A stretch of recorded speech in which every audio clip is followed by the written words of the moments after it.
Claustrophobia ആണെന്നുണ്ടെങ്കിൽ അടഞ്ഞിരിക്കുന്ന മുറിയിൽ വെപ്രാളം വരിക, പേടി വരിക, പാനിക് അറ്റാക്സ് വരിക. സൈക്കോട്ടിക് സിംറ്റംസ് ആണെന്നുണ്ടെങ്കിൽ ഇല്ലാത്ത കാര്യങ്ങൾ കേൾക്കുക, ഇല്ലാത്ത കാര്യങ്ങൾ കാണുക, വിഷ്വൽ ഹാലുസിനേഷൻസ്, ഓഡിറ്ററി ഹാലുസിനേഷൻസ്. തീർച്ചയായിട്ടും. കാരണം കൗൺസിലറിൻ്റെ അടുത്ത് തന്നെ ആദ്യം പോകണമെന്നില്ല. ചിലപ്പോൾ ഏതെങ്കിലും റിലീജിയസ് ലീഡറിൻ്റെ അടുത്തായിരിക്കും പോകുന്നത്. അല്ലെങ്കിൽ ഈ ലേമാൻ കൗൺസിലേഴ്സ് ഉണ്ട്, വാളെടുത്തവനെല്ലാം വെളിച്ചപ്പാടാണ്. ഇതേപോലെ ഒരു പേഷ്യൻ്റ് ഇങ്ങനെ പലയിടത്ത് പോയി അവസാനം എൻ്റെ അടുത്ത് വന്നു. Suicide, very high risk of suicide ആയിരുന്നു. അപ്പോൾ ആ ഒരു സാഹചര്യം വന്ന് അവരോട് അഡ്മിഷൻ പറഞ്ഞു. അവർ വൈകുന്നേരം വന്ന്, അപ്പോൾ ഞാൻ അവരോട് പ്രത്യേകം പറഞ്ഞു വിട്ടു, ഒരു കണ്ണും ചെവിയും പുറകെ വേണം. കാരണം ഇത് എത്രയും പെട്ടെന്ന് അഡ്മിറ്റ് ആക്കണം, അത്രയും റിസ്ക് ഉണ്ട് എന്ന് ധരിപ്പിച്ചു. പക്ഷേ മെനപ്പോസിൻ്റെ മാത്രമല്ല, പീരീഡ്സിൻ്റെ സമയത്തുള്ളത് കേട്ടിട്ടില്ലേ? PMDD, PMS എന്നും പറഞ്ഞുകൊണ്ട് എനിക്കൊന്ന് ക്യുസാറ്റാണ് ലേഡീസിന് ലീവ് അനുവദിച്ചു കൊടുത്തത്. അതിന് പക്ഷേ പേഴ്സണലി ഞാൻ അഗേൻസ്റ്റ് ആണ്. കാരണം എന്തെന്ന് വെച്ചാൽ അത് സ്ത്രീകളെ പിന്നെയും പുറകോട്ട് വലിക്കുന്ന ഒരു പിന്തിരിപ്പൻ നയം പോലെയാണ് എനിക്ക് തോന്നിയത്. ഇപ്പോൾ NPD ആണെങ്കിലും ബോർഡർ ലൈൻ BPD ആണെങ്കിലും ഇത് രണ്ടാണെന്നുണ്ടെങ്കിലും താങ്കൾ സൂചിപ്പിച്ചത് വളരെ ശരിയാണ്. അവർ ഒരുപാട് വിക്ടിംസിനെ ഉണ്ടാക്കിയെടുക്കും. നമ്മൾ വിശ്വസിച്ച് പോകുന്ന രീതിയിൽ സ്റ്റോറി മെനഞ്ഞ് നറേറ്റ് ചെയ്ത് ഇല്ലാത്തത് ഉണ്ടെന്നാക്കി തീർത്ത് ഹൈലി മാനിപ്പുലേറ്റീവ് ആയിരിക്കും. അതുകൊണ്ട് അങ്ങനെ ഉള്ളവരെ നമ്മൾ ട്രീറ്റ് ചെയ്യാനും ബുദ്ധിമുട്ടാണ്. കാരണം ഡോക്ടേഴ്സിനെ പോലും അവർ മാനിപ്പുലേറ്റ് ചെയ്ത് കളയും.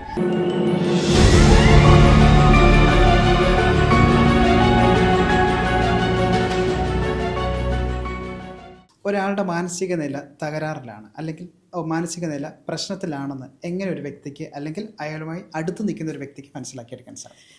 പല ലക്ഷണങ്ങൾ കാണിക്കാറുണ്ട്. ഇപ്പോൾ അവനവനെ തന്നെയാണെങ്കിൽ ഇപ്പോൾ ഓരോ മാനസിക രോഗത്തിനും ഓരോ ലക്ഷണങ്ങളാണ്. പക്ഷേ നമ്മൾ ആകത്തുക പറയുകയാണെന്നുണ്ടെങ്കിൽ ഉറക്കക്കുറവ് വരാൻ സാധ്യതയുണ്ട്. ഇമോഷണലി നമുക്ക് ഇപ്പോൾ അമിതമായിട്ടുള്ള ഉത്കണ്ഠയോ സങ്കടമോ സ്വസ്ഥതയില്ലായ്മയോ ആത്മഹത്യാ പ്രവണത വരാൻ സാധ്യതയുണ്ട്. അല്ലെങ്കിൽ വിശപ്പില്ലായ്മ വരാൻ സാധ്യതയുണ്ട്. സെക്സ് ഡ്രൈവ് നഷ്ടപ്പെടാൻ സാധ്യതയുണ്ട്. ചിലപ്പോൾ ഉറക്കം കൂടാൻ സാധ്യതയുണ്ട്. നേരെ വിപരീതം വരാം. അമിതമായിട്ട് ഭക്ഷണം കഴിക്കാൻ സാധ്യതയുണ്ട്. ചെറിയ ചെറിയ നിസ്സാര കാര്യത്തിന് പൊട്ടിത്തെറിക്കുക.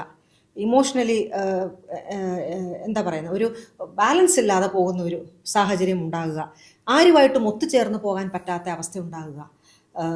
ജീവിക്കണ്ട, എന്നെ കൊണ്ടൊരു പ്രയോജനവുമില്ല, ഞാൻ എല്ലാവർക്കും ഒരു ഭാരമാണ്, ഇങ്ങനെ സാഹചര്യം ഉണ്ടാകുക. അല്ലെങ്കിൽ ഇപ്പോൾ ആങ്സൈറ്റി സ്പെക്ട്രത്തിലാണെന്നുണ്ടെങ്കിൽ അമിതമായിട്ടുള്ള ഉത്കണ്ഠ, മറ്റുള്ളവരെ അഭിമുഖീകരിക്കാനൊരു ബുദ്ധിമുട്ട്, സോഷ്യൽ സിറ്റുവേഷനിൽ ടെൻഷൻ ഉണ്ടാകുക. അല്ലെങ്കിൽ ഇപ്പോൾ ഈ ലക്ഷണങ്ങൾ ചോദിച്ചാൽ ഓരോ ഇതിനും ഓരോ തരം ലക്ഷണങ്ങളാണ്. ഇപ്പോൾ ക്ലോസ്ട്രോഫോബിയ ആണെന്നുണ്ടെങ്കിൽ അടഞ്ഞിരിക്കുന്ന മുറിയിൽ വെപ്രാളം വരിക, പേടി വരിക, പാനിക് അറ്റാക്സ് വരിക. സൈക്കോട്ടിക് സിംറ്റംസ് ആണെന്നുണ്ടെങ്കിൽ ഇല്ലാത്ത കാര്യങ്ങൾ കേൾക്കുക, ഇല്ലാത്ത കാര്യങ്ങൾ കാണുക, വിഷ്വൽ ഹാലുസിനേഷൻസ്, ഓഡിറ്ററി ഹാലുസിനേഷൻസ് എന്നൊക്കെ പറയും. അതേപോലെ തന്നെ വായിക്കാത്ത ഒന്നുമില്ലെങ്കിലും രുചികൾ വരിക, സ്മെല്ല് ഒന്നും പ്രത്യേകിച്ച് സ്മെല്ല് തരുന്ന ഒന്നുമില്ലെങ്കിലും മണങ്ങൾ അനുഭവിക്കുക, ആരോ കൊല്ലാൻ വരുന്ന പോലെ തോന്നുക, ഉപദ്രവിക്കാൻ വരുന്ന പോലെ തോന്നുക, എൻ്റെ കാര്യങ്ങൾ മറ്റുള്ളവർ അറിയുന്നെന്ന് തോന്നുക, അല്ലെങ്കിൽ നമ്മുടെ ബ്രെയിനിനകത്തിൽ എന്തോ ഡിവൈസ് വെച്ച് മറ്റുള്ളവർ ഹാക്ക് ചെയ്യുന്നു എന്ന് തോന്നുക, നമ്മളെ ട്രാക്ക് ചെയ്യുന്നു എന്ന് തോന്നുക. അപ്പോൾ ഇത്തരത്തിലുള്ള സൈക്കോട്ടിക് സിംറ്റംസും എന്ത് തരം വേണമെങ്കിലും വരാം. അപ്പോൾ ഒപ്പമുള്ളവർക്ക് തീർച്ചയായിട്ടും മനസ്സിലാവും. അവനവൻ ഇപ്പോൾ സൈക്കോട്ടിക് ആണെന്നുണ്ടെങ്കിൽ അവനവന് മനസ്സിലാവത്തില്ല. കാരണം ഇപ്പോൾ എന്നെ ആരോ കൊല്ലാൻ വരുന്നു, ഉപദ്രവിക്കാൻ വരുന്നു, അല്ലെങ്കിൽ എൻ്റെ ബ്രെയിനിൽ ചിപ്പ് വെച്ചിട്ട് എന്നെ ട്രാക്ക് ചെയ്യുന്നു, എൻ്റെ മൊബൈൽ ഹാക്ക് ചെയ്യുന്നു, ഇത്തരത്തിലൊക്കെയുള്ളൊരു തോന്നലാണെങ്കിൽ അത് സത്യമാണെന്നുള്ളൊരു ചിന്തയിലായിരിക്കും ആ വ്യക്തി ഇരിക്കുന്നത്. അതിനാണ് ഡെല്യൂഷൻ എന്ന് പറയുന്നത്. അപ്പോൾ ആ ആളിന് ഒരു പക്ഷേ അതിനെപ്പറ്റി ഒരു അവയർനെസ് ഉണ്ടാവില്ല. പക്ഷെ തീർച്ചയായിട്ടും കണ്ടു നിൽക്കുന്നവർക്കത് മനസ്സിലാവും. കാരണം എപ്പോഴും ഉൾവലിഞ്ഞിരിക്കുക, മറ്റുള്ളവരോട് പുറത്തോട്ട് ഇറങ്ങാനായിട്ടുള്ള വൈമുഖ്യം കാണിക്കുക, സംശയം, ഭക്ഷണത്തിൽ വിഷം ചേർത്തുന്ന സംശയം, ഭക്ഷണം കഴിക്കാതെ ഇരിക്കുക, ഇത്തരത്തിലുള്ള സ്വഭാവം കാണിക്കുക, അക്രമാസക്തരാകുക, വയലൻ്റ് ആകുക, പിന്നെ തന്നെ സംസാരിക്കുക, ഒറ്റയ്ക്കിരിക്കുമ്പോൾ മമ്പിൾ ചെയ്യുന്ന പോലെ ഒറ്റയ്ക്കിരുന്ന് ചിരിക്കുക, ഒറ്റയ്ക്കിരുന്ന് വർത്തമാനം പറയുക, ഇതൊക്കെ ഉണ്ടെന്നുണ്ടെങ്കിൽ അത് ലക്ഷണമാണ്. പിന്നെ പേഴ്സണാലിറ്റി പ്രശ്നങ്ങളുള്ളവരാണെന്നുണ്ടെങ്കിൽ ആരോട് ഒത്തുചേർന്ന് പോകാനുള്ള ബുദ്ധിമുട്ട്, ചെറിയ കാര്യങ്ങൾക്ക് വഴക്കുണ്ടാക്കുക, റിലേഷൻഷിപ്സ് എല്ലാം നഷ്ടപ്പെടുത്തുക. അതിപ്പം ബോയ് ഫ്രണ്ടായിട്ടാണെങ്കിലും ഭർത്താവായിട്ടാണെന്നുണ്ടെങ്കിലും കളീഗ്സ് ആയിട്ടാണെന്നുണ്ടെങ്കിലും അഡ്ജസ്റ്റ് ചെയ്ത് പോകാനുള്ള ഒരു കപ്പാസിറ്റി ഇല്ലായ്മ, ഇതൊക്കെ ഉണ്ടെന്നുണ്ടെങ്കിൽ മാനസികാരോഗ്യ പ്രശ്നമാണെന്ന് തന്നെ നമ്മൾ കണക്കാക്കണം. അപ്പോൾ അങ്ങനെ ലക്ഷണങ്ങളുണ്ടെന്നുണ്ടെങ്കിൽ തീർച്ചയായിട്ടും നമ്മുടെ ഫങ്ഷനിങ്ങിനെ ബാധിക്കുന്നെങ്കിൽ, ഉദാഹരണത്തിന് 4 തരത്തിലാണെന്നുള്ളത്. പേഴ്സണൽ എന്ന് പറഞ്ഞാൽ ഉറക്കക്കുറവ്, ഭക്ഷണം ശരിയാവുന്നില്ല, ജോലി ശരിയാവുന്നില്ല, അങ്ങനെയാണെന്നുണ്ടെങ്കിൽ പേഴ്സണൽ ഡിസ്ഫങ്ഷൻ വന്നു. ഫാമിലി ഡിസ്ഫങ്ഷൻ, നമുക്ക് ആരോട് ഒത്തുചേർന്ന് വീട്ടിൽ കുടുംബാംഗങ്ങളുമായിട്ട് ചേരാൻ പറ്റുന്നില്ല. ഓക്യുപ്പേഷണൽ, തൊഴിലിടങ്ങളിൽ നമുക്ക് ഡിസ്ഫങ്ഷൻ ഉണ്ട്. പിന്നെ സോഷ്യൽ. ഈ 4 മേഖലകളിൽ ഡിസ്ഫങ്ഷൻ ഉണ്ടെങ്കിൽ തീർച്ചയായിട്ടും ഉറപ്പിച്ചോളണം അത് ഒരു മാനസികാരോഗ്യ പ്രശ്നം തന്നെയാണ്. അതിന് ചികിത്സ തേടേണ്ടതും ആവശ്യമാണ്. ഡോക്ടർ, അതുപോലെ തന്നെ ഒരാൾക്കൊരു മാനസികാരോഗ്യ പ്രശ്നങ്ങളുണ്ടെന്ന് മനസ്സിലാക്കി കഴിഞ്ഞാൽ ഡോക്ടർ ഈ പറഞ്ഞതുപോലെ ആദ്യമായിട്ട് കൺസൾട്ട് ചെയ്യേണ്ടത് സൈക്കാട്രിസ്റ്റിനെയാണോ സൈക്കോളജിസ്റ്റിനെയാണോ? ഞാൻ പറയും സൈക്കാട്രിസ്റ്റിനെ തന്നെ കാണണമെന്ന്. കാര്യം എന്താണെന്ന് വെച്ചാൽ ഇപ്പോൾ ഒരു പ്രശ്നം വന്നു, തൈറോയിഡിൻ്റെ പ്രശ്നം കൊണ്ടാണോ ഇല്ലയോ എന്ന് എങ്ങനെ അറിയാം? അല്ലെങ്കിൽ ബ്രെയിനിൻ്റെ എന്തെങ്കിലും ഈ പറഞ്ഞതുപോലെ ട്യൂമറോ അല്ലെങ്കിൽ മറ്റെന്തെങ്കിലും ഗുരുതര പ്രശ്നം കൊണ്ടാണോ എന്നുള്ളത് എങ്ങനെ അറിയാം? അപ്പോൾ അതൊക്കെ തിരിച്ചറിയണമെന്നുണ്ടെങ്കിൽ അത് പല ലക്ഷണങ്ങളുണ്ടാവും. അതായത് ഇപ്പോൾ ഏജ് ഓഫ് ഓൺസെറ്റ് അല്ലെങ്കിൽ ടൈപ്പ് ഓഫ് പ്രസൻറ്റേഷൻ അല്ലെങ്കിൽ അതൊക്കെ നമ്മൾ നോക്കും, ഫാമിലി ഹിസ്റ്ററി ഉണ്ടോ ഇല്ലയോ, പിന്നെ ചില ലക്ഷണങ്ങൾ ഡിസോറിയൻറ്റേഷൻ അങ്ങനെ. അപ്പോൾ അതൊക്കെ മനസ്സിലാക്കണമെന്നുണ്ടെങ്കിൽ തീർച്ചയായിട്ടും ഒരു സൈക്കാട്രിസ്റ്റിൻ്റെ അടുത്ത് പോയെങ്കിൽ പറ്റുള്ളൂ. പിന്നെ ചില ഘട്ടങ്ങളിൽ മരുന്ന് അനിവാര്യമാണ്. ഉദാഹരണത്തിന് ഒരു കൊലപാതകം പ്രിവെൻറ്റ് ചെയ്യണമെങ്കിൽ, വയലൻ്റ് ആയി കഴിഞ്ഞാൽ ആരെങ്കിലും മറ്റുള്ളവരെ ഉപദ്രവിക്കാനുള്ള ടെൻഡൻസി ഉണ്ട്, സ്വയം ഹത്യ ചെയ്യാനുള്ള ടെൻഡൻസി ഉണ്ട്. അപ്പോൾ അത്തരം സാഹചര്യങ്ങളൊക്കെ വരുമ്പോൾ മരുന്ന് അനിവാര്യമാണ്. അത് തന്നെയല്ല, ഉറങ്ങാതിരിക്കുകയാണെന്നുണ്ടെങ്കിൽ ഒരു മനുഷ്യൻ ഉറങ്ങാതിരുന്നാലത്തെ അവസ്ഥ, ദിവസങ്ങളോളം ഉറങ്ങാതിരുന്നാലത്തെ അവസ്ഥ എത്ര ഭീകരമാണ്. അല്ലെങ്കിൽ ഭക്ഷണം കഴിക്കുന്നില്ല, അത് അവരുടെ ശാരീരിക പ്രശ്നത്തെ കൂടെ ബാധിക്കും. അപ്പോൾ ഇത്തരം ഡിസ്ഫങ്ഷനൊക്കെ ഉണ്ടെങ്കിൽ മരുന്ന് ആവശ്യമാണ്. അപ്പം മെഡിക്കേഷൻ വേണോ വേണ്ടയോ അത് ഒന്നാമത് നമ്മൾ തീർച്ചപ്പെടുത്തണം. രണ്ടാമത് ഇത് ഓർഗാനിക് ആണോ അതോ ഫങ്ഷണലാണോ, അതായത് മറ്റെന്തെങ്കിലും ശാരീരിക പ്രശ്നം കൊണ്ടുള്ള മാനസിക രോഗമാണോ അതോ അല്ലാതെ തന്നെ ഉള്ളതാണോ എന്ന് സ്ഥിരീകരിക്കണം. ഇതൊക്കെ കഴിഞ്ഞിട്ട് നമ്മൾ ഏത് തരം ചികിത്സ കൊടുക്കണം എന്നുള്ളത് പിന്നെയാണ് ഡിസിഷൻ വരുന്നത്. അപ്പോൾ അങ്ങനെ ഒന്ന് ഡിസൈഡ് ചെയ്ത് കഴിഞ്ഞിട്ട് മരുന്ന് വേണ്ടെങ്കിൽ അവർക്കിപ്പോൾ സൈക്കോളജിസ്റ്റിനെ കാണുമെങ്കിൽ കാണാം. പക്ഷേ സൈക്കാട്രിസ്റ്റ് തെറപ്പി കൊടുക്കുന്ന സൈക്കാട്രിസ്റ്റ് ഉണ്ട്, ഞാൻ കൊടുക്കാറുണ്ട്. അപ്പോൾ കൊടുക്കാത്തവരുമുണ്ട്, കാരണം സമയപരിമിതിയോ അല്ലെങ്കിൽ മറ്റ് താല്പര്യമില്ലാത്തത് കൊണ്ടോ കൊടുക്കാത്തവരുമുണ്ട്. അപ്പം അങ്ങനെ വന്നു കഴിഞ്ഞ് ഇപ്പോൾ അത് തെറപ്പി കൊണ്ട് മാത്രം മതി, കുഴപ്പമില്ല, മറ്റ് ഇൻ്റർവെൻഷൻസ് ആവശ്യമില്ല എന്നുള്ളതാണെന്നുണ്ടെങ്കിൽ ഈ പറഞ്ഞതുപോലെ സൈക്കോളജിസ്റ്റിനെ കണ്ടാലും കുഴപ്പമില്ല. പിന്നെ ചില കേസിന് ചിലപ്പോൾ നമുക്ക് മറ്റ് ഇൻ്റർവെൻഷൻസ് ആവശ്യമായിരിക്കും. ഉദാഹരണത്തിന് ECT എന്നൊക്കെ പറയും, ഇലക്ട്രോ കൺസൾട്ട്, നമ്മൾ ഷോക്ക് എന്നൊക്കെ പറഞ്ഞ ആൾക്കാരെ പേടിപ്പിച്ച് വെച്ചിരിക്കുന്നൊരു സംഗതിയാണ്. എന്നാൽ ചില ഘട്ടങ്ങളിൽ അത് ആവശ്യമാണ്.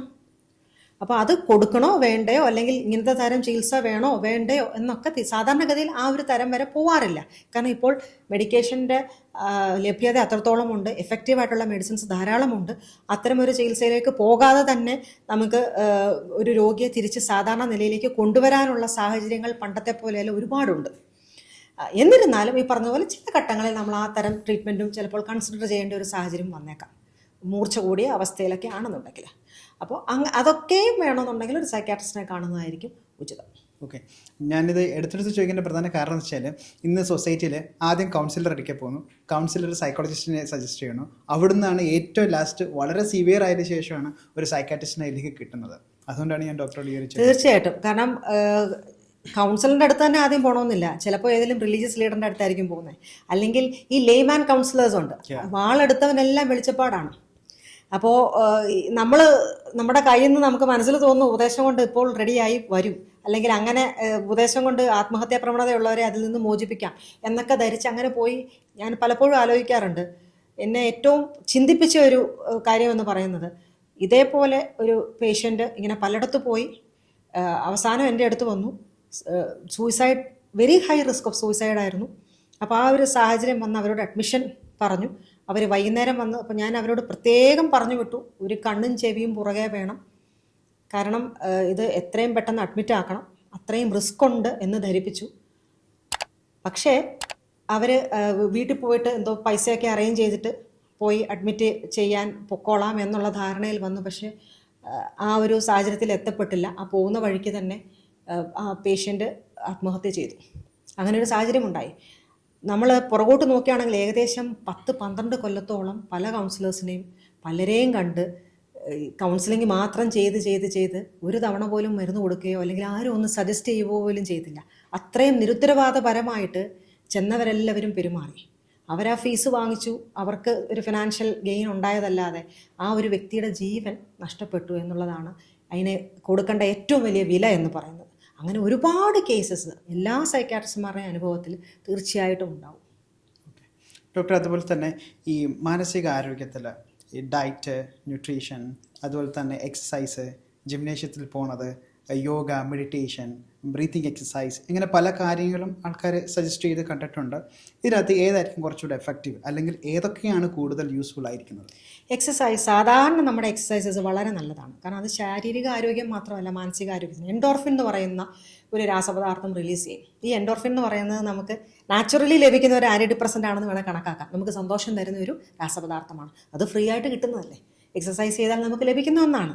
രണ്ടാമത്തെ കാര്യം എന്ന് പറയുന്നത്, ഈ സമ്മർദ്ദം പതഞ്ഞു പൊന്തുമ്പോൾ അത് നമ്മളൊരു ശാരീരിക വ്യായാമത്തിലൂടെ പ്രക്രിയയിലൂടെ അത് പുറന്തള്ളുകയാണ് നമ്മൾ ചെയ്യുന്നത്. അപ്പോൾ ആ തരത്തിൽ നല്ലതാണ്. ബ്രീതിങ് എക്സസൈസസ് നല്ലതാണ്, ഡീപ് ബ്രീതിങ് എക്സസൈസസ് വളരെ നല്ലതാണ്. അതുപോലെ തന്നെ JPMR എന്നൊക്കെ പറഞ്ഞിട്ട് സ്പെസിഫിക്കലി ആങ്സൈറ്റി റിലീവ് ചെയ്യാനുള്ള എക്സസൈസസ് ഉണ്ട്.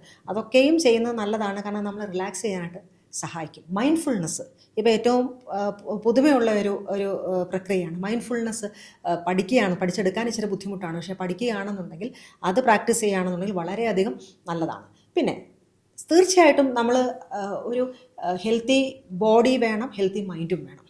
അപ്പോൾ ഹെൽത്തി ബോഡി വേണമെന്നുണ്ടെങ്കിൽ നമുക്ക് ന്യൂട്രീഷൻ വളരെയധികം കറക്റ്റായിട്ട് നമ്മൾ മെയിൻറ്റെയിൻ ചെയ്യേണ്ടത് ആവശ്യമുണ്ട്. കാരണം ശാരീരിക രോഗങ്ങളുണ്ടെന്നുണ്ടെങ്കിൽ മാനസിക രോഗം വരാനുള്ള സാധ്യത ഏറെയാണ്. ഇപ്പോൾ ഹാർട്ടിൻ്റെ പ്രശ്നമാണെങ്കിലും, അല്ലെങ്കിൽ കിഡ്നിയുടെ പ്രശ്നമാണെന്നുണ്ടെങ്കിലും, അല്ലെങ്കിൽ എന്ത് തരമാണ്, ഡയബറ്റിസ് ആണെന്നുണ്ടെങ്കിൽ, എന്ത് തരമാണെന്നുണ്ടെങ്കിൽ, എന്ത് ശാരീരിക പ്രശ്നവും മാനസിക രോഗം വരുത്താനുള്ള സാധ്യത ഏറെയാക്കും. അപ്പോൾ നമുക്കൊരു ഫിറ്റ്നസ്, ഒരു ബോഡി ഫിറ്റ്നസ് വേണമെന്നുണ്ടെങ്കിൽ ന്യൂട്രീഷനും നമ്മൾ ഇമ്പോർട്ടൻസ് കൊടുക്കണം. പോഷകാഹാരം, സമൃദ്ധിയായിട്ടുള്ളൊരു പോഷകാഹാരം വേണം കഴിക്കാൻ. കാർബോഹൈഡ്രേറ്റ് കുറയ്ക്കുക, അന്നജം പരമാവധി കുറയ്ക്കുക, പ്രോട്ടീൻ പരമാവധി കൂട്ടുക, ഫാറ്റായിട്ടുള്ളത് പരമാവധി കുറയ്ക്കുക.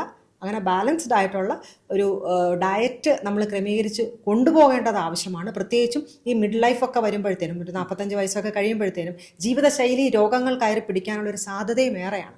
അപ്പോൾ വെയ്റ്റും എല്ലാം നമ്മുടെ ഹൈറ്റിനനുസരിച്ച് മെയിൻറ്റെയിൻ ചെയ്ത് കൊണ്ടുപോകുക. നമുക്ക് വേണ്ടുന്ന പോഷകം, വേണ്ടുന്ന വൈറ്റമിൻസ്, ന്യൂട്രിയൻസ് ഒക്കെ എടുക്കുക. കാരണം ചിലപ്പോൾ നമ്മുടെ ബ്രെയിൻ ഫങ്ഷനൊക്കെ ആവശ്യമാണ് ഈ മൈക്രോ ന്യൂട്രിയൻസ്. കൃത്യമായിട്ടുള്ളൊരു ഓർമ്മയും അല്ലെങ്കിൽ കൂർമ്മബുദ്ധിയും കോൺസെൻട്രേഷനും ഫോക്കസൊക്കെ കിട്ടണമെന്നുണ്ടെങ്കിൽ ചില വൈറ്റമിൻസ് അത്യാവശ്യമാണ്. അപ്പോൾ അതൊക്കെ നമ്മൾ കഴിക്കേണ്ടത് ആവശ്യമാണ്. എങ്കിൽ മാത്രമേ നമുക്ക് മെൻ്റലിയും ഹെൽത്തി ആയിട്ടിരിക്കാനായിട്ട് പറ്റുകയുള്ളൂ. ഫീമെയിൽ മെൻ്റൽ ഹെൽത്തുമായിട്ട് ബന്ധപ്പെട്ടിട്ടുള്ള ഇപ്പോഴത്തെ ഏറ്റവും വലിയ പ്രശ്നമാണ് ഈ മെനപ്പോസ് ടൈമിലുള്ള സ്ത്രീകൾക്കുണ്ടാകുന്ന ഡിപ്രഷൻ, ആങ്സൈറ്റി, അങ്ങനെ കുറച്ചുള്ള ഇഷ്യൂസ്. അതിനെപ്പറ്റി ഡോക്ടർ ഒന്ന് ചെറുതായിട്ടൊന്ന് വിശദീകരിക്കാം. മെനപ്പോസിൻ്റെ മാത്രമല്ല, പീരീഡ്സിൻ്റെ സമയത്തുള്ളത് കേട്ടിട്ടില്ലേ, PMDD, PMS എന്നും പറഞ്ഞുകൊണ്ട് എനിക്കൊന്ന് ക്യുസാറ്റാണ് ലേഡീസിന് ലീവ് അനുവദിച്ചു കൊടുത്തത്. അതിന് പക്ഷേ പേഴ്സണലി ഞാൻ എഗൻസ്റ്റ് ആണ്. കാരണം എന്തെന്ന് വെച്ചാൽ അത് സ്ത്രീകളെ പിന്നെയും പുറകോട്ട് വലിക്കുന്ന ഒരു പിന്തിരിപ്പൻ നയം പോലെയാണ് എനിക്ക് തോന്നിയത്. കാരണം എന്ത് പ്രതിസന്ധി ഉണ്ടെങ്കിലും, എന്ത് ശാരീരിക പ്രശ്നമുണ്ടെന്നുണ്ടെങ്കിലും പുരുഷനോടൊപ്പം തന്നെ മുന്നിട്ട് നിൽക്കാൻ അവളെ എക്യുപ്ഡ് ആക്കി എടുക്കണം, കെൽപ്പുള്ളവലാക്കി എടുക്കണം. അല്ലാതെ ലീവ് എടുത്ത് വീട്ടിൽ പോയി ഇരിക്കാനല്ല. എന്നാൽ PMDD ഉള്ളപ്പോൾ അല്ലെങ്കിൽ PMS ഉള്ളപ്പോൾ ശാരീരിക പ്രശ്നമുണ്ടെങ്കിൽ മെഡിക്കൽ ലീവ് അവൈൽ ചെയ്യാം. അല്ലാതെ ഇതിന് വേണ്ടിയിട്ട് ഒരു ലീവ് അവൈൽ ചെയ്യുകയല്ല വേണ്ടത് എന്നുള്ള ഒരു വ്യക്തിപരമായിട്ടുള്ള അഭിപ്രായമാണ് എനിക്കുള്ളത്. അത് ഈ പറഞ്ഞതുപോലെ നമ്മൾ സൂയിസൈഡിൻ്റെ ഒരു ഡീറ്റെയിൽഡ് ആയിട്ടുള്ളൊരു സ്റ്റഡി നോക്കിയാൽ പോലും ഈ പീരീഡ്സ് തുടങ്ങുന്നതിന് തൊട്ട് മുമ്പ്, മെൻസ്ട്രുവേഷൻ തുടങ്ങുന്നതിന് തൊട്ട് മുമ്പേ ഉള്ള അറ്റംപ്റ്റ്സ് വളരെയധികം കൂടുതലായിരിക്കും. കാരണം ഈ മൂഡ് റിസർക്കുലേഷൻ കാരണം അറ്റംപ്റ്റ്സ് വളരെയധികം കൂടുതലായിരിക്കും. മെനോപോസിൻ്റെ സമയമാകുമ്പോൾ ഈ ഹോർമോൺ എല്ലാം പതുക്കെ ശരീരത്തിൽ നിന്ന് കുറഞ്ഞു തുടങ്ങുമ്പോൾ ഡിപ്രഷനുള്ള സാധ്യത ഏറെയാണ്. നിസ്സാര കാര്യങ്ങൾക്ക് മൂടിയാകുക, ദേഷ്യം വരിക, അരിശം വരിക, സങ്കടം വരിക, വേണ്ടാത്ത ചിന്തകൾ, ജീവിക്കേണ്ട അങ്ങനത്തെയൊക്കെ ചിന്തകൾ വരിക, ഹോട്ട് ഫ്ലഷസ്, ഭയങ്കര ചൂട് തോന്നുക, അല്ലെങ്കിൽ ദേഹം മുഴുവൻ പൊള്ളുന്ന പോലെ തോന്നുക. അങ്ങനെ ഓരോ സ്ത്രീകൾക്കും ഓരോ തരത്തിലായിരിക്കും അത് വരുന്നത്. അപ്പോൾ ഒരു 4-5 വർഷം കഴിയുമ്പോൾ അവരതിനോടങ്ങ് യോജിച്ച് യൂസ്ഡായി അതങ്ങ് ശരിയായി പോകാറുണ്ട്. പക്ഷെ ചില ആളുകൾക്കെങ്കിലും ഒരു മെഡിക്കൽ സപ്പോർട്ട് ആവശ്യമാണ്. കാരണം വല്ലാതെ അവരെ ഉറക്കത്തെ ബാധിക്കുന്നു, അല്ലെങ്കിൽ അവരുടെ ഫങ്ഷനിങ് കപ്പാസിറ്റിയെ ബാധിക്കുന്നു, അല്ലെങ്കിൽ അവർക്ക് സന്തോഷമായിട്ടിരിക്കാൻ കഴിയുന്നില്ല, കുടുംബ ബന്ധങ്ങളിൽ വരെ ഒലച്ചിലുണ്ടാകുന്നു ഈ ഒരു മെനോപോസൽ ഇഷ്യൂസ് കാരണം. അങ്ങനെയൊക്കെ ഉണ്ടെന്നുണ്ടെങ്കിൽ ചില ആളുകൾക്കെങ്കിലും മെഡിക്കേഷൻ ആവശ്യമാണ്, ട്രീറ്റ്മെൻറ്റ് ആവശ്യമാണ്. ചുരുക്കി പറഞ്ഞാൽ സ്ത്രീകളെ സംബന്ധിച്ച് ഒരു ഫീമെയിൽ മെൻ്റൽ ഹെൽത്ത് ഇഷ്യൂസ് അല്ലെങ്കിൽ ലേഡീസിൻ്റെ മെൻ്റൽ ഹെൽത്ത് ഇഷ്യൂസ് എല്ലാം തന്നെ അവരുടെ ഹോർമോണിൻ്റെ ലെവലുമായിട്ട് ബന്ധപ്പെട്ടതാണ്. മെനാർക്കി മുതൽ മെനോപോസ് വരെ, തുടക്കം മുതൽ അല്ലെങ്കിൽ അത് തീരുന്നത് വരെ ഈ പല സൈക്കിൾസ്, അതിൻ്റെ ഇടയ്ക്ക് ഗർഭധാരണം, പ്രസവം, അങ്ങനെ പല ഘട്ടങ്ങളിലൂടെ ഒരു സ്ത്രീ കടന്നു പോകുന്നു. അപ്പോൾ ഈ ഓരോ ഘട്ടത്തിലും അവർക്ക് ഓരോ തരം ഹോർമോണൽ ലെവലായിരിക്കും ഉള്ളത്. ഈ ഓരോ തരം ഹോർമോണൽ ലെവലും അവരുടെ തലച്ചോറിനെ ആ തരത്തിലാണ് ബാധിക്കുന്നത്. അതുകൊണ്ട് തന്നെ അവരുടെ വികാരങ്ങൾക്കും അവരുടെ ചിന്തകൾക്കും അവരുടെ പ്രവൃത്തികൾക്കും ഒക്കെയും തന്നെ അതിനൊരു റിഫ്ലക്ഷൻ ഉണ്ടാകാറുണ്ട്, അതിൻ്റെ ഇൻഫ്ലുവൻസ് ഉണ്ടാകാറുണ്ട്. അതുകൊണ്ട് തന്നെ സ്ത്രീകളുടെ ഒരു മാനസിക ആരോഗ്യ പരിചരണം എന്ന് പറയുന്നത് നമ്മൾ പ്രത്യേകം കെയർ കൊടുക്കേണ്ടതാണ്. അങ്ങനെ ഉണ്ടെങ്കിൽ മാത്രമേ നമ്മളെ സൊസൈറ്റിയിൽ തന്നെ ആരോഗ്യപരമായിട്ടുള്ള കാര്യങ്ങളിൽ സ്ത്രീകൾക്ക് ഇടപഴകാനും അവരുടെ ആ ഒരു ഫുൾ പൊട്ടൻഷ്യൽ അനുസരിച്ച് അവർക്ക് പെരുമാറാനും അല്ലെങ്കിൽ അവർക്ക് സൊസൈറ്റിക്ക് വേണ്ടി തിരിച്ചു നൽകാനും സാധ്യമാവുകയുള്ളൂ. ഡോക്ടർ, അതുപോലെ തന്നെ മെൻ്റൽ ഡിസോർഡർ പോലെ വളരെ പ്രാധാന്യം അറിയിക്കുന്ന ഒരു കാര്യമായിട്ടാണ് പേഴ്സണാലിറ്റി ഡിസോർഡേഴ്സ് വന്ന് കണ്ടിരിക്കുന്നത്. എന്തൊക്കെയാണ് പ്രധാനമായിട്ട് വന്നിരിക്കുന്ന പേഴ്സണാലിറ്റി ഡിസോർഡേഴ്സ്? അതിനെ നമുക്ക് എങ്ങനെ കൈകാര്യം ചെയ്യാൻ മനസ്സിലാക്കും? വ്യക്തിത്വ വൈകല്യം എന്ന് പറഞ്ഞാൽ മെൻ്റൽ ഡിസോർഡർ ഇപ്പം ഡിപ്രഷൻ കൈകാര്യം ചെയ്യാൻ എളുപ്പമാണ്, അല്ലെങ്കിൽ ഈവൻ സ്കിസോഫ്രേനിയോ ബൈപ്പോളാരിറ്റിയോ ഒക്കെ കൈകാര്യം ചെയ്യാൻ എളുപ്പമാണ്.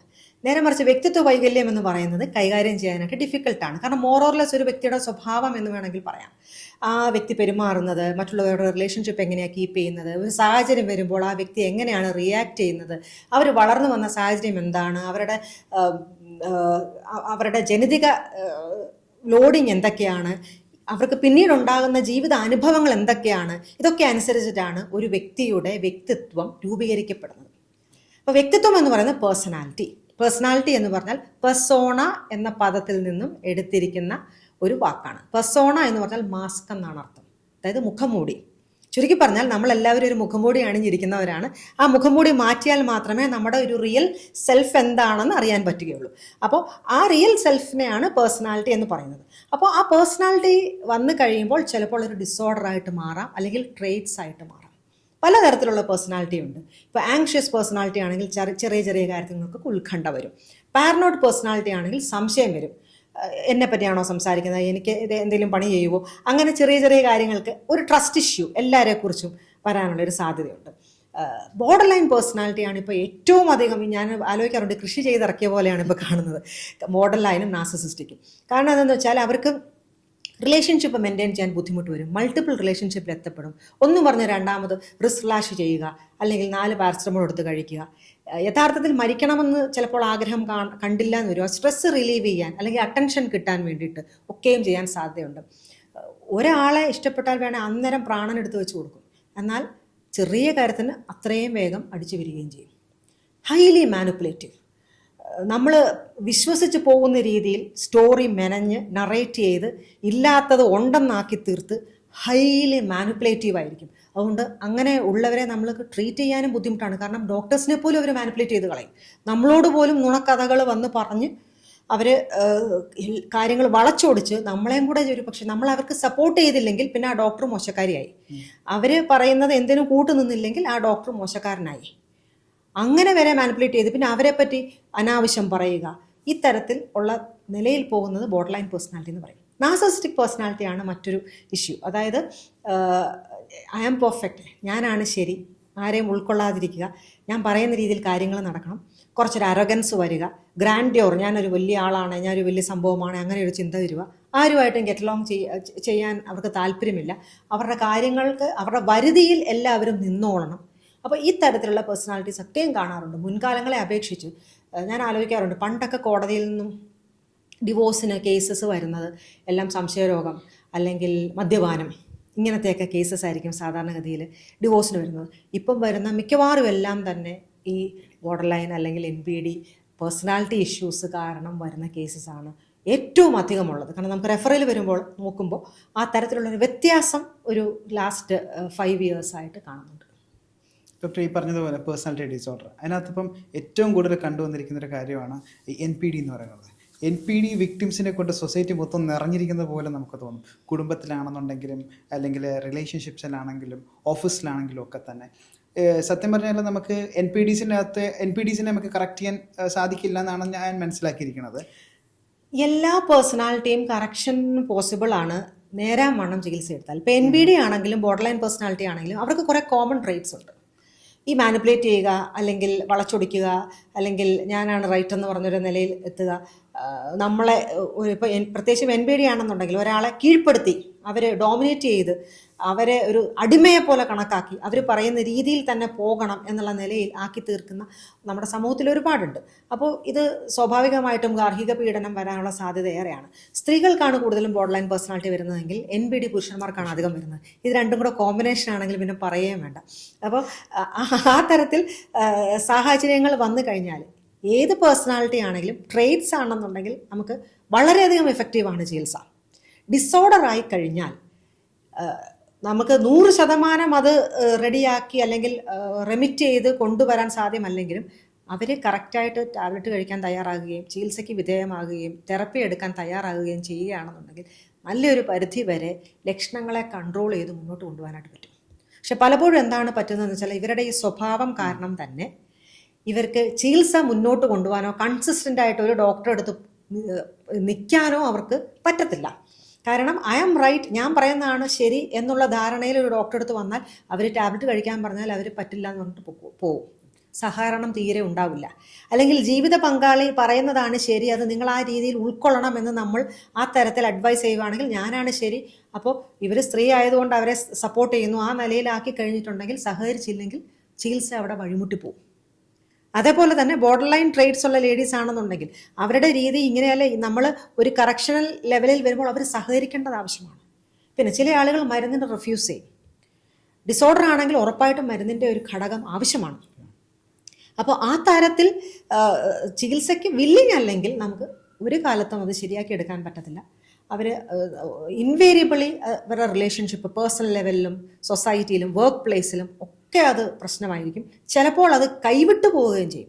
നമുക്കറിയാമല്ലോ, ചിലപ്പോൾ ഏതെങ്കിലും ഒരു ഡൊമസ്റ്റിക് വയലൻസോ എന്തെങ്കിലും ഒരു പീഡനമോ കൊലപാതകമോ വരെ കൊണ്ടെത്തിക്കുന്ന തരത്തിൽ, ആത്മഹത്യയോ ആ തരത്തിൽ കൊണ്ടെത്തിക്കത്തക്ക രീതിയിൽ വരെ കാര്യങ്ങളെ അവരെന്ന് പറഞ്ഞാൽ അവരുടെ തലച്ചോറ് ആ തരത്തിൽ കാര്യങ്ങളെ കൈകാര്യം ചെയ്യുന്ന ഒരു സ്ഥിതിവിശേഷം നമ്മുടെ സമൂഹത്തിലുണ്ട്. അതുകൊണ്ട് തീർച്ചയായിട്ടും ഇത് തിരിച്ചറിവാണ് ആദ്യം വേണ്ടത്, മാറാനുള്ളൊരു മനസ്സാണ് ആദ്യം വേണ്ടത്, ഡോക്ടർ പറയുന്നതനുസരിച്ച് ചികിത്സ എടുക്കാനുള്ള ഒരു തയ്യാറെടുപ്പാണ് ആദ്യം വേണ്ടത്. ഡോക്ടർ മിത്താണോ എന്ന് എനിക്കറിയില്ല, പക്ഷേ ഡോക്ടറോട് ചോദിച്ച് മനസ്സിലാക്കണമെന്ന് വിചാരിക്കുന്നു. ഈ ബോർഡർ ലൈൻ പേഴ്സണാലിറ്റി ഡിസോർഡറും NPDയും ഒക്കെ തന്നെ ഒരുപാട് വിക്ടിംസിനെ ഉണ്ടാക്കി വെക്കുന്നുണ്ട്.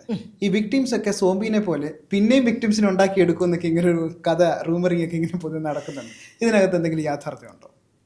ഇപ്പോൾ NPD ആണെങ്കിലും ബോർഡർ ലൈൻ BPD ആണെങ്കിലും ഇത് രണ്ടാണെന്നുണ്ടെങ്കിലും താങ്കൾ സൂചിപ്പിച്ചത് വളരെ ശരിയാണ്. അവർ ഒരുപാട് വിക്ടിംസിനെ ഉണ്ടാക്കിയെടുക്കും. ചിലപ്പോൾ ഇവരുടെ ഈ ഒരു സ്വഭാവം ടോളറേറ്റ് ചെയ്യാനായിട്ട് നമ്മൾ വിചാരിക്കും ആ കൂടെ നിൽക്കുന്ന ആളിന് അവർക്ക് എന്താ പറയുന്നത്, അവർക്ക് ഉടലോടെ സ്വർഗത്തിൽ പോകുന്ന ഒരു അത്രയും അവർ സഹിക്കുന്നുണ്ടാവും, അത്രയും ഒരു ട്രോമ അവർ സഹിക്കുന്നുണ്ടാവും. വിക്ടിമൈസേഷൻ ഒരുപാടുണ്ട്. അപ്പോൾ അവർ ഡിപ്രസ്ഡ് ആകാനുള്ള സാധ്യത ഏറെയാണ്. ഒരു വിക്ടിം എന്ന് പറയുന്നത് ശാരീരികമായിട്ടും മാനസികമായിട്ടും ചിലപ്പോൾ ലൈംഗികമായിട്ടും ഒക്കെയും വിക്ടിമൈസ്ഡ് ആയി കഴിഞ്ഞിട്ടുണ്ടെന്നുണ്ടെങ്കിൽ അവരുടെ മാനസിക നിലയെ ഉറപ്പായിട്ടും അത് ബാധിക്കാൻ സാധ്യതയുണ്ട്. അവർക്ക് ഈ പേഴ്സണാലിറ്റി ഈ പ്രശ്നം ഉണ്ടാവില്ല. കാരണം പേഴ്സണാലിറ്റി എന്ന് പറയുന്നത് ജനിക്കുന്ന നാൾ മുതൽ ഒരു 10, 22, 23 വയസ്സ് വരെ ഉണ്ടാകുന്ന ഒരു പതുക്കെ വന്നു ചേരുന്ന ചില സ്വഭാവ സവിശേഷതകളാണ്. അതുകൊണ്ട് ഒരു പക്ഷേ ഈ വിക്ടിംസിന് അതൊന്നും ഉണ്ടാകാൻ സാധ്യതയില്ല. പക്ഷേ അവർക്ക് തീർച്ചയായിട്ടും ഒരു മെൻ്റൽ ഹെൽത്ത് ഇഷ്യൂ ഉണ്ടാകാനുള്ള സാധ്യത ഏറെയാണ്. അപ്പോൾ അങ്ങനെയുള്ളപ്പോൾ ഇപ്പോൾ ഒരു ഡിപ്രസ്ഡ് ആയിട്ടുള്ള ഒരു അമ്മയാണെന്നുണ്ടെങ്കിൽ മക്കളോട് ചിലപ്പോൾ വല്ലാതെ പെരുമാറും. അല്ലെങ്കിൽ ഉത്കണ്ഠയായിട്ടുള്ള ഒരു ആരാണെന്നുണ്ടെങ്കിലും കുട്ടികളോട് ചിലപ്പോൾ വളരെ ആ ഒരു തരത്തിൽ ഈ ഉത്കണ്ഠയുള്ളവർക്ക് പെട്ടെന്ന് അരിശം വരും, ആങ്സൈറ്റി ഉള്ളവർക്ക് പെട്ടെന്ന് ദേഷ്യം വരും. അപ്പോൾ ആ തരത്തിൽ അവർക്ക് ഒരു ഇഷ്യൂ വരാം. അത് തന്നെ ഈ സ്ട്രെസ്സും ഫ്രസ്ട്രേഷനും എല്ലാം ചിലപ്പോൾ ഓഫീസിൽ പോയി ജോലിസ്ഥലത്ത് പോയി അത് നമ്മുടെ കളീഗ്സിൻ്റെ അടുത്ത് തീർക്കാൻ സാധ്യതയുണ്ട്. നമ്മുടെ മറ്റ് ബന്ധങ്ങളെ അത് ബാധിക്കാൻ സാധ്യതയുണ്ട്. അതുകൊണ്ടാണ് അവർ മറ്റൊരു തരത്തിൽ ഇൻഫ്ലുവൻസ് ചെയ്യും എന്ന് പറയുന്നത് മിത്തെന്ന് പറയാൻ പറ്റത്തില്ല. പക്ഷേ അതിനുള്ളൊരു പോസിബിലിറ്റി വളരെയധികം ഉണ്ട്. പക്ഷെ ഞാൻ ഒരിക്കലും പറയത്തില്ല ഇപ്പോൾ ഒരു ബോർഡർ ലൈൻ്റെ കൂടെ സഹവസിച്ച് അവരും ബോർഡർ ലൈനായി മാറുമെന്ന് ഞാൻ പറയത്തില്ല. കാരണം വ്യക്തിത്വ വൈകല്യം ഉണ്ടാകുന്നത് ആ ജനിച്ച നാൾ മുതൽ ആ വളരുന്ന ഘട്ടത്തിൽ എന്തൊക്കെ സാഹചര്യങ്ങൾ കിട്ടുന്നോ അതനുസരിച്ചിട്ടായിരിക്കും. പക്ഷെ അവർക്ക് മാനസികാരോഗ്യ പ്രശ്നങ്ങളുടെ റേറ്റ് വളരെയധികം കൂടുതലായിരിക്കും. ഓക്കെ, മാനസികാരോഗ്യം വളരെ ഇമ്പോർട്ടൻ്റ് ആയിരിക്കുന്ന ഒരു കാര്യമാണ്. അപ്പം മാഡം വളരെ ചുരുങ്ങിയ സമയമാണ് നമുക്കുള്ളത്. ആ സമയത്തിനുള്ളിൽ തന്നെ ഡോക്ടറെ തിരക്കുകളെല്ലാം മാറ്റിവെച്ച് ഞങ്ങളുടെ കൂടെ വളരെ വാല്യൂബിൾ ആയിരിക്കുന്ന ഇൻഫർമേഷൻസാണ് ഷെയർ ചെയ്തിരിക്കുന്നത്. എന്തായാലും ഇനിയും നമുക്ക് ഡോക്ടറുടെ ഇതുപോലുള്ള സെഷൻസുകൾ ഉണ്ടാവണം, ഞങ്ങളുടെ കൂടെ സഹകരിക്കണം എന്ന് പറഞ്ഞു. അതോടൊപ്പം തന്നെ ഡോക്ടർക്ക് നന്ദി രേഖപ്പെടുത്തുന്നു. നമസ്കാരം. Thank you.